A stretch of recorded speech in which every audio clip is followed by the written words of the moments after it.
Thomas Grasso was the 268th person executed in Oklahoma, the fourth person executed in Oklahoma, 142nd person executed by lethal injection in Oklahoma. Thomas Joseph Grasso, November 23rd, 1962, West Babylon, New York. Died March 20th, 1995, age 32. Oklahoma State Penitentiary. Cause of death, execution by lethal injection. Known for notable last words. Motive, robbery. Convictions, Oklahoma first-degree murder, New York second-degree murder.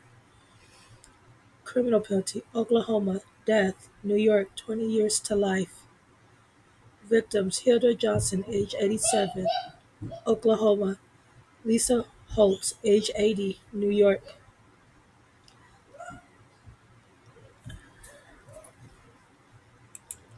Thomas was born on November 23rd, 1962, in West Babylon, New York, to Joseph and Ruth Grasso. Prior to his birth, his older brother, who was named Joseph Thomas Grasso, was killed at the age of 4 when a neighbor backed a car over him. Thomas was intended to be named after his deceased brother, but his mother insisted named him Thomas Joseph after a psychic warned her that the child would die if she named him Joseph. The Grasso family moved to Tampa, Florida while Thomas was still young. In Tampa, he built up a lengthy rap sheet of offenses, mostly for death, and stole from 2 of his employers. In October 1990, he left the area and went with his girlfriend Lena to stay at her grandma's house in Oklahoma. On December 24th, 1990, Thomas strangled Hilda Johnson, an 87-year-old woman, using her Christmas tree lights in her Tulsa, Oklahoma home. He stole $8 from her purse, $4 in loose change, and her television set, which he sold for $125. And his girlfriend's grandmother was Hilda's best friend and neighbor. Damn, that can. So 6 months later, he married his girlfriend Lena, and they moved to New York. And this is where he unalives Leslie Holtz, an 81-year-old man from Staten Island. And on July 4th, 1991, out of all holidays, stealing his Social Security check. Lord, you can't make this up. So while the New York detectives were investigating Leslie's death, they found out it was Thomas. And within 2 weeks after the murder, he had confessed to police that he did it. And then he confessed about the unaliving of Hilda in Tulsa, Oklahoma to the New York police. Okay? So Thomas pled guilty and was sentenced to 20 years to life on April 21st, 1992, for the murder of Leslie. On September 28th, 1992, Thomas pled guilty to murdering uh, Hilda and was sentenced to death in Oklahoma after requesting a death sentence. After appearing on a talk show from prison in 1993, Thomas apologized to Hilda's daughter and said he had feigned a lack of remorse in order to increase his chances of a death sentence. So you fake not having remorse to get the death sentence.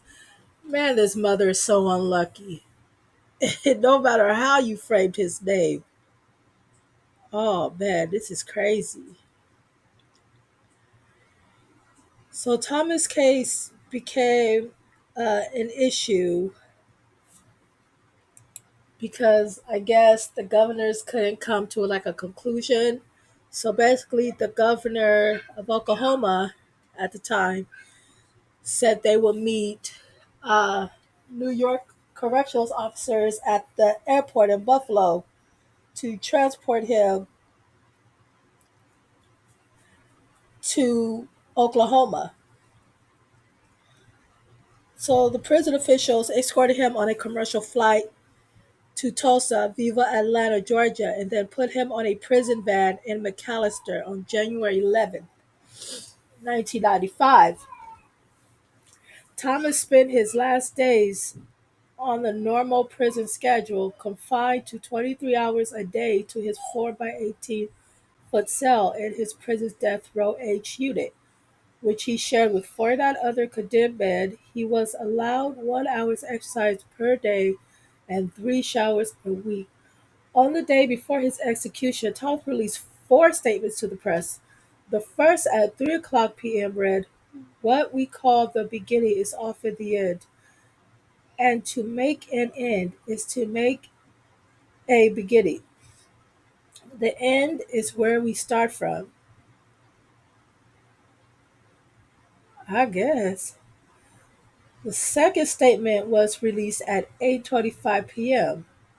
For most of us, there is only an unattended moment, the moment in and out of time, and right action is freedom from the past and future also. The first part of the second statement is a line from T.S. Eliot's The Dry Salvages. Wow. Cereal you gave her is all over the couch and all over the. So shortly after 10 p.m., 3 hours before his execution, he issued a third statement in the form of a light-hearted poem commemorating his forthcoming dispatch. The poem was entitled A Visit with Mystery. Ready, willing, and waiting I am, asked for death but could not die. Each sunrise is one day less.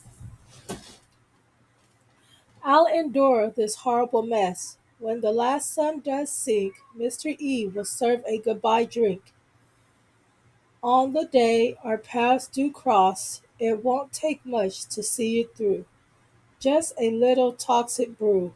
The water will read my last creed, and the deadly brew will flow as the poison drips into my veins, and from my body does it drain. Life does drain. I know now, once and for all, what last call means when serving Toxinhall. Oh my gosh.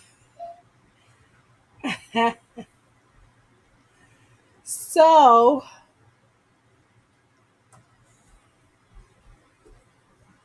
so less than an hour before he died, he issued a fourth statement, and it was his final one. I did not get my SpaghettiOs.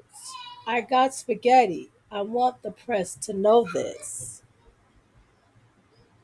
At 1 o'clock a.m. on March 20th, 1995, Thomas walked from his cell to the execution chamber. The witnesses, including Thomas's lawyer and 12 reporters, sat in an adjoining room. At 1 o'clock a.m., with Grasso strapped to the gurney, Warden Warren picked up a phone in the witness room and spoke to Governor Kenty, who granted admission to proceed from his official residence in Oklahoma City. Thomas was pronounced dead at 1:22 a.m. This is what he ate.